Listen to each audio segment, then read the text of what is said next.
Bonjour, bienvenue pour ce nouvel épisode. Donc aujourd'hui, suite du montage du Yeti avec installation de la fourche DT Suisse que voici, que j'avais présenté la dernière fois. Écoutez, on va s'atteler à la découpe de la longueur du tube et puis l'installation complète sur le vélo. Donc voilà, en espérant pas se tromper parce que c'est quelque chose de pas évident. Donc je vais avoir ma fidèle assistante qui va m'aider pour l'installation de quelques éléments sur le vélo. Donc voilà, tu peux dire bonjour. Bonjour. Et elle va m'aider à porter la caméra, voilà. Donc le premier élément à effectuer sur la fourche, c'est l'installation du cône que voici, le cône de fourche. Donc pas se tromper de sens. Je vais le positionner là-dessus. Auparavant, je vais graisser le bout, le bas, pour que voilà, qu'il y ait un petit peu de graisse en dessous.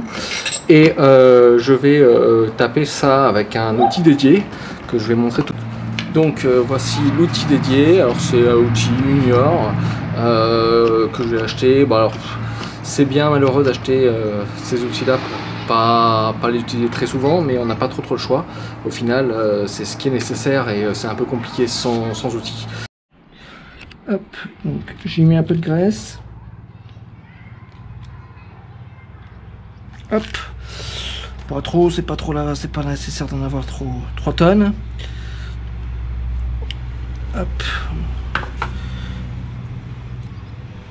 Hop. Voilà.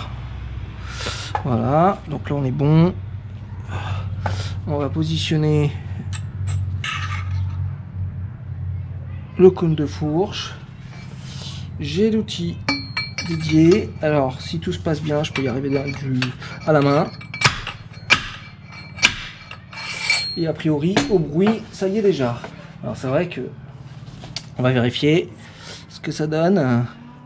Ça paraît pas mal du tout. Donc maintenant on va, une fois que c'est bien positionné, on va y rajouter le roulement inférieur tout simplement. Voilà, il se positionne par ici et on va ajouter, on va mettre ça dans. Alors, ne pas se tromper dans le sens du roulement, c'est pareil. Est-ce que je me suis trompé? J'en sais rien. Alors, je vais réessayer. Non, ça paraît bon. Alors, hop, on positionne ça. On tire bien. On a le capot.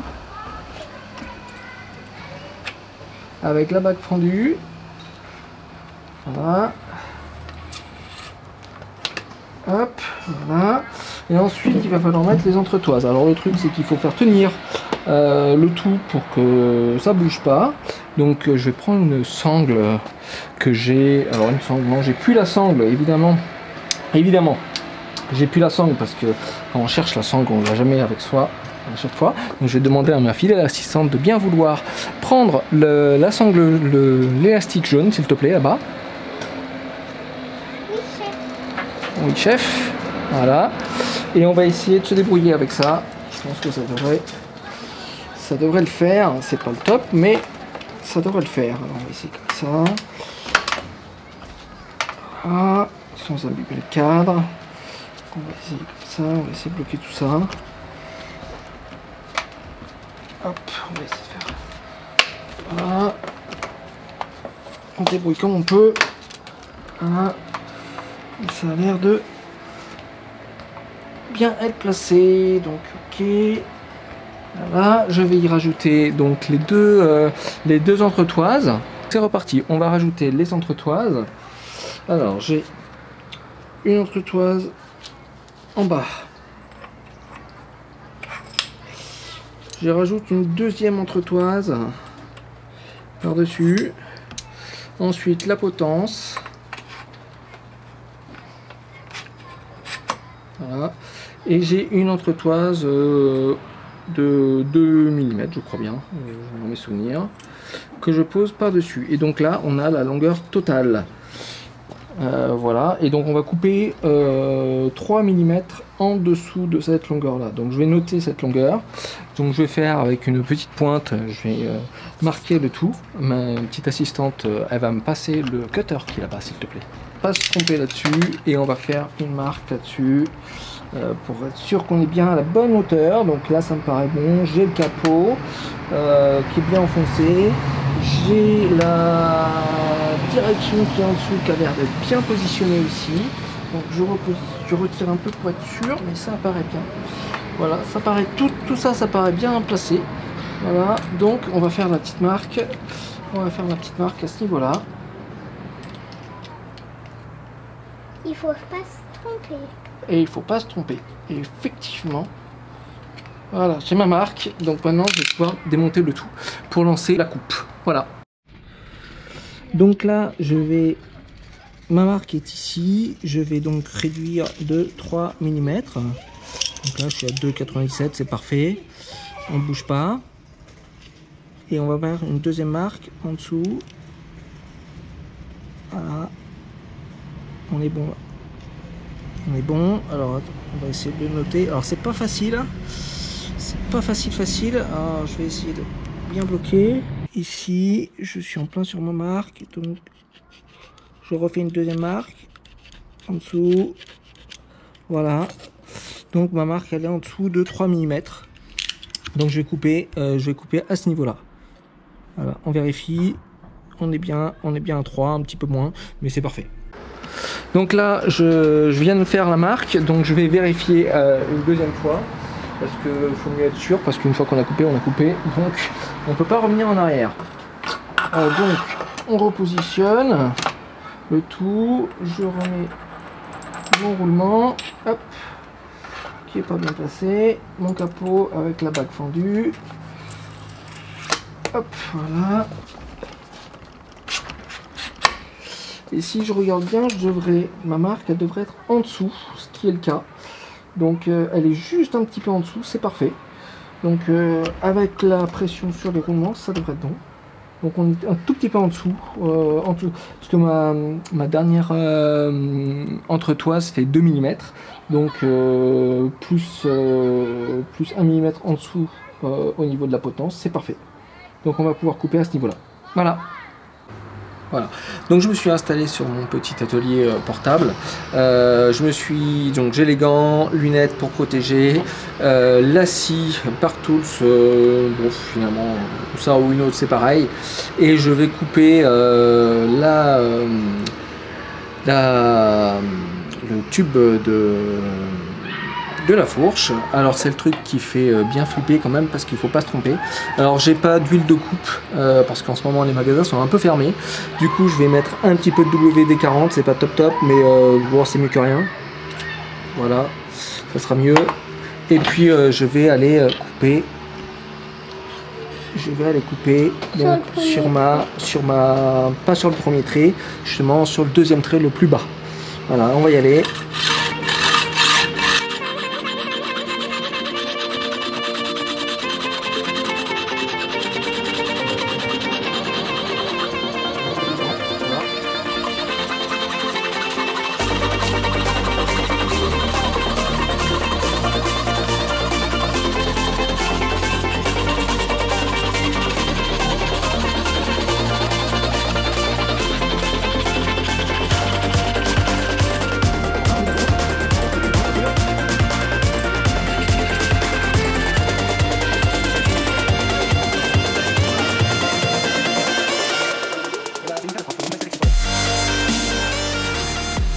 Voilà, bah, c'est le truc qui fait flipper, donc on va espérer que maintenant on est bon.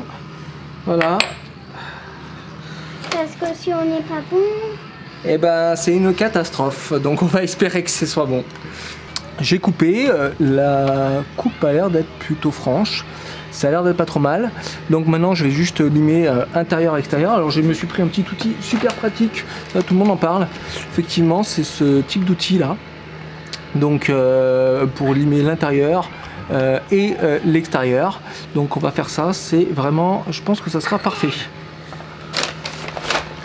Donc on y va pour que ça soit totalement, voilà. Donc ça, je mets l'extérieur. Voilà. Et je vais limer l'intérieur. L'intérieur et l'extérieur. Exactement. Voilà, ça me paraît pas mal du tout. Voilà. Donc maintenant, installation du tout sur le vélo. Donc avant toute chose, il faut installer l'étoile de cône de fourche à l'intérieur. Du coup, pour cela, j'ai l'outil dédié.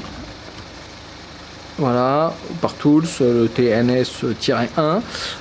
Bon, ça sera parfait, comme ça va rentrer à bonne longueur, parfaitement à l'intérieur, et ça sera beaucoup plus simple que d'essayer de le rentrer à la main. Voilà.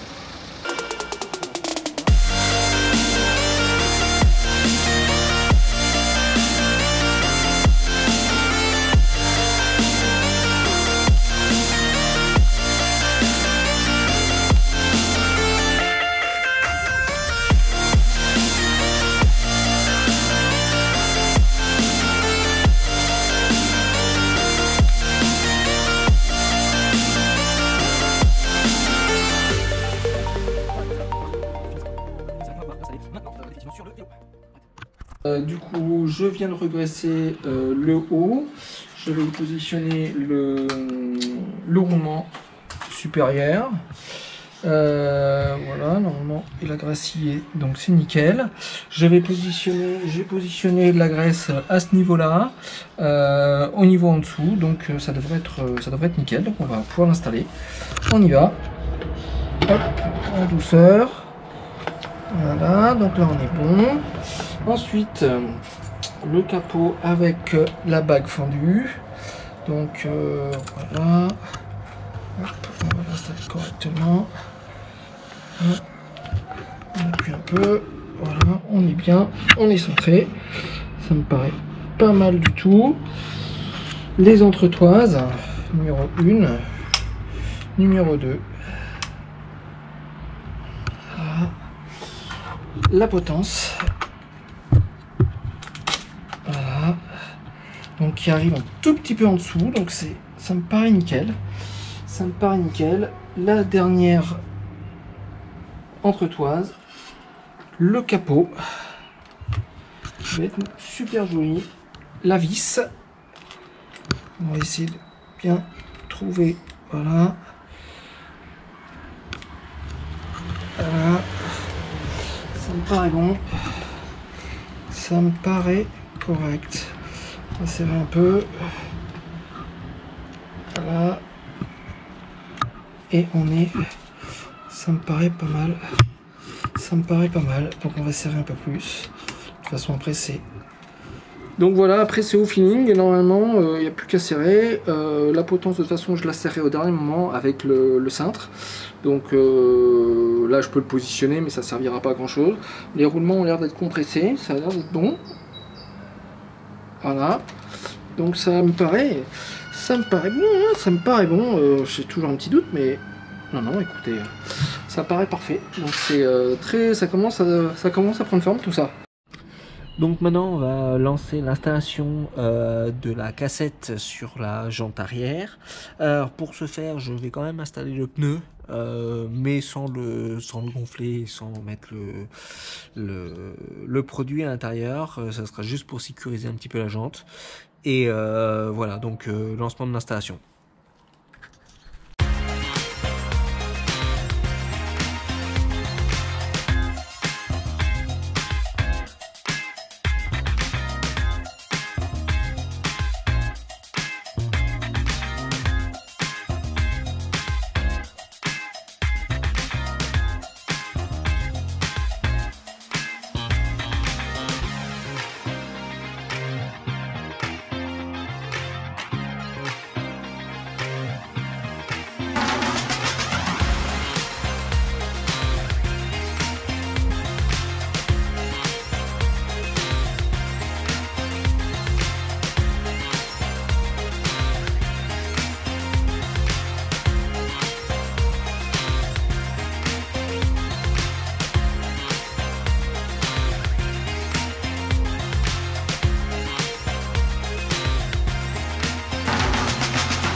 Donc on va lancer l'installation de la cassette sur le corps de roue libre SRAM XD que j'ai changé. Donc rien de particulier là-dessus, il suffit juste d'enlever le bout et remplacer. C'est super simple, ça d'être suisses, ils sont très simples là-dessus. Voilà. Donc voilà, on va installer la cassette Garbaruk que voici. Donc rien de bien particulier là-dessus, il suffit simplement de la positionner. Il n'y a pas de détrompeur, donc c'est direct dessus. Et puis après serrer jusqu'à, d'après la notice de cette cassette, entre 40 et 45 Nm. Donc voilà, donc je vais commencer par tout simplement graisser le corps de roue libre. Ça c'est important. Donc je graisse le corps de roue libre. Pas besoin d'une tonne non plus, mais ça permettra que ça soit bien.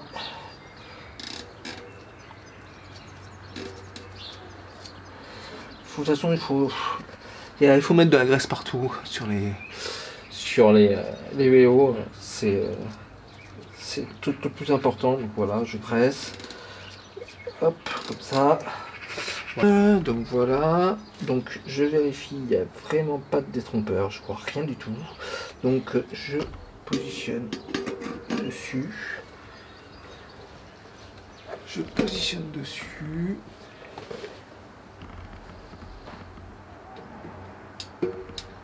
Voilà, ça a l'air d'être bon.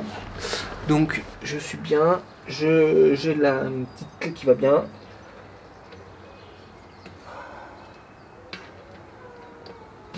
Voilà, tout simplement. Et là on va commencer à serrer. Alors je vais serrer avec une petite clé, pour l'instant une clé anglaise, tout simplement. Et puis après je vais y aller avec la clé, l'outil dynamométrique, ça sera plus simple. Ça sera plus grand déjà. Là, je vérifie que ça se serre bien, que ça rentre bien à l'intérieur. Ça a l'air d'être le cas.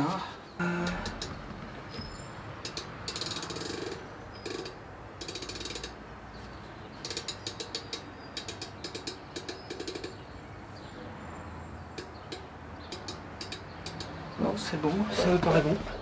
Donc voilà, et maintenant, voilà, j'ai mis 42. Donc je pense que ça devrait être bon. On y va. J'espère que je ne me trompe pas. Et là, on continue à se serrer, donc bien par là. Ok, donc on va y aller.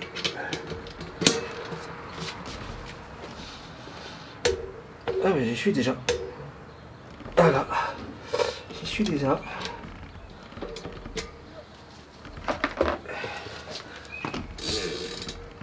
Et ben ça a l'air d'être bien. Un petit peu de marge, on ne dit rien encore, mais ça doit être normal, hein. Il faut bien que ça passe. Donc voilà, bah écoutez, c'est installé, il n'y a plus qu'à positionner ça sur le vélo. Donc maintenant on va faire écoutez, l'installation du frein, mais en temporaire. Donc je vais simplement le poser parce que je vais installer un disque de 180 dessus. Donc là c'est un cadre qui est prévu pour du 160 mm. Donc j'ai pas encore l'adaptateur, donc je vais poser en temporaire et je vais passer les câbles à l'intérieur pour qu'ils soient déjà prêts pour la suite. Donc on va y aller. Ça va pas être bien compliqué.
Donc l'installation du frein est terminée.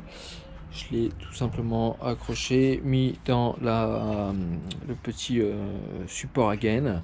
Voilà, il n'y aura plus qu'à installer avec le cintre, donc je vais préparer ça.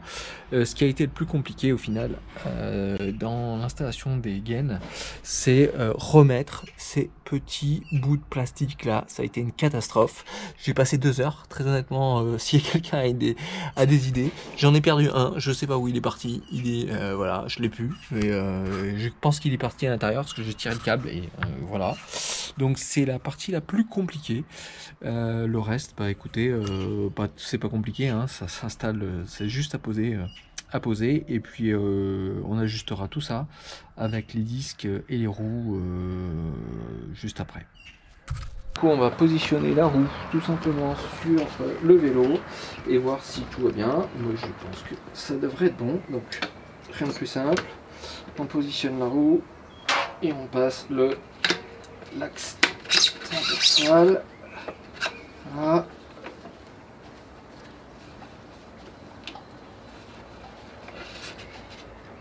Ça paraît bon. Voilà. Serre un peu. Hop. Voilà.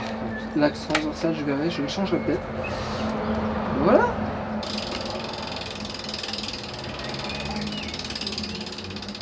Parfait.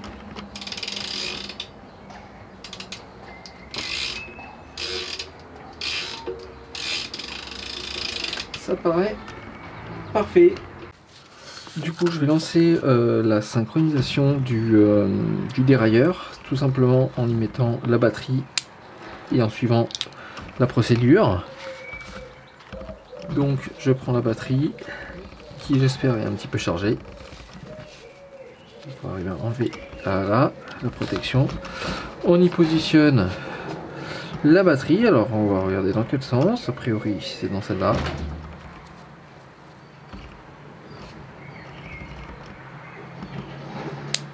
Voilà.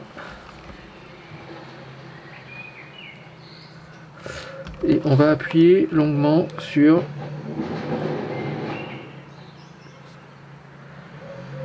là que ça clignote. Voilà, donc il clignote.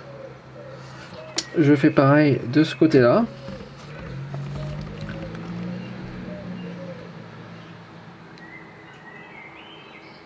Il est censé synchroniser. Voilà, on va voir. Ça fonctionne sans problème. Voilà. Parfait. Donc la synchronisation est terminée. Donc on va relancer. Alors on va le positionner. A priori on est bon. Voilà, je vois bien. Je suis bien placé. Donc j'ai plus qu'à serrer. Il faut juste pas se tromper dans le. Pas foirer le filetage quoi.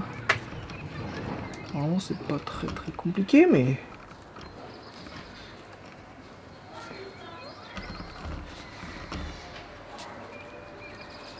Pas se tromper quoi. Ça paraît bon. Je suis dedans. Voilà. Donc ce que je vais faire c'est que maintenant je vais serrer au couple tout simplement. Donc je serre au couple. Alors on a dit sur le site officiel c'est 12 Nm. Donc 11 Nm. Donc je suis à 11. Voilà.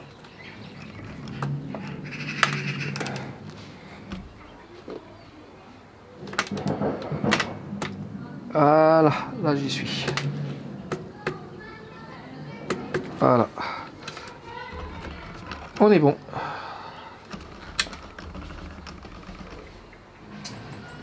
Ça, c'est pas très compliqué. Donc voilà le dérailleur avec tout ce qui va bien là. Ça paraît très joli. Si j'essaye simplement de bouger les vitesses pour voir ce que ça donne.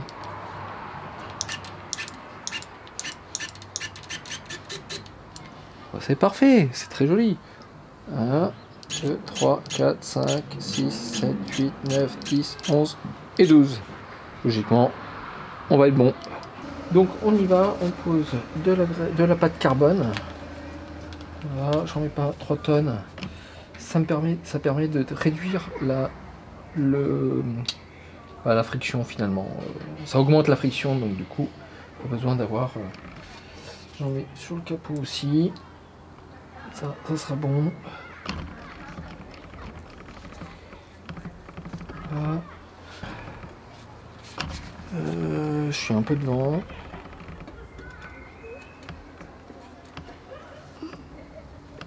Et le capot à ce niveau-là. Voilà, on va le centrer après. Là, je vais juste intégrer les vis et après je serrerai en croix.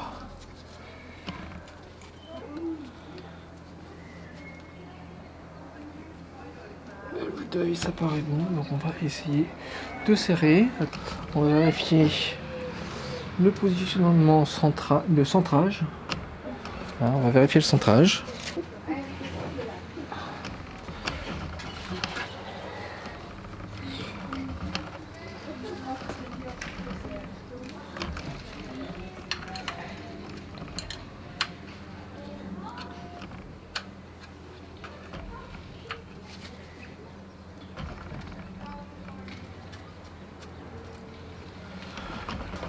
Voilà. 7,45 et 7,45. Voilà, on est exactement bien placé. Donc on règle 5 Nm. Voilà. Je vous dirais même un petit peu moins. Voilà. Voilà. Voilà.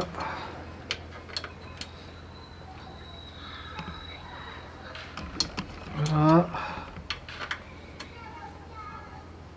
Voilà, on est bon, on est serré.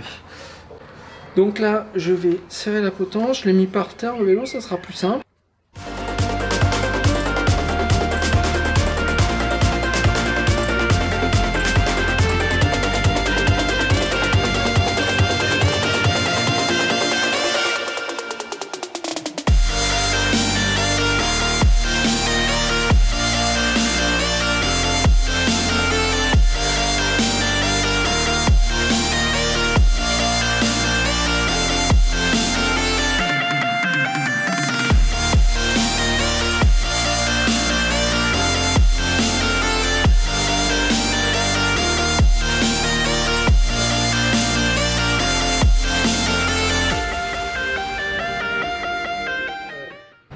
Donc maintenant on va simplement poser les freins sur le cintre, bon sans réglage, sans rien, puisque de toute façon pour le moment je vais attendre d'avoir les disques pour le branchement définitif et puis le réglage complet des freins. Donc là je vais juste simplement poser sur le cintre, voilà, toute l'installation ça va être très simple.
Donc non, ça paraît bien. Je mettrai de la pâte carbone pour être sûr que ça bouge pas au niveau du dérailleur, enfin, de la manette du dérailleur. Le frein c'est pas gênant, mais la manette du dérailleur, j'ai peur qu'elle bouge un peu. Je vais positionner les deux poignées pour donner un bel aperçu de ce que ça donne. Voilà.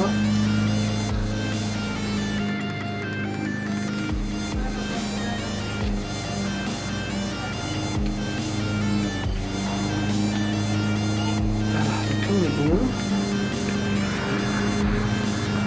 Et ben ça paraît pas mal du tout. Ça paraît pas mal du tout. Donc voilà, bah, cet épisode est terminé. Donc on a fait un beau petit montage. Je ne vais pas être trop grande difficulté, à part cette histoire de câble de frein difficile à rentrer dans les gaines, enfin dans les guides câbles, on va dire, du cadre. À part ça, rien de particulier, juste une vis sur la potence qui a l'air d'être un petit peu émoussée, ça m'inquiète un peu quand même. Donc je verrai si je peux pas en acheter une nouvelle parce que j'ai pas forcé et c'est pas très logique. Voilà. Donc bah écoutez, je vous dis à très bientôt pour la fin du montage. Il restera la tige de selle, la selle et le montage des freins. À très bientôt pour le prochain épisode. Tchuss!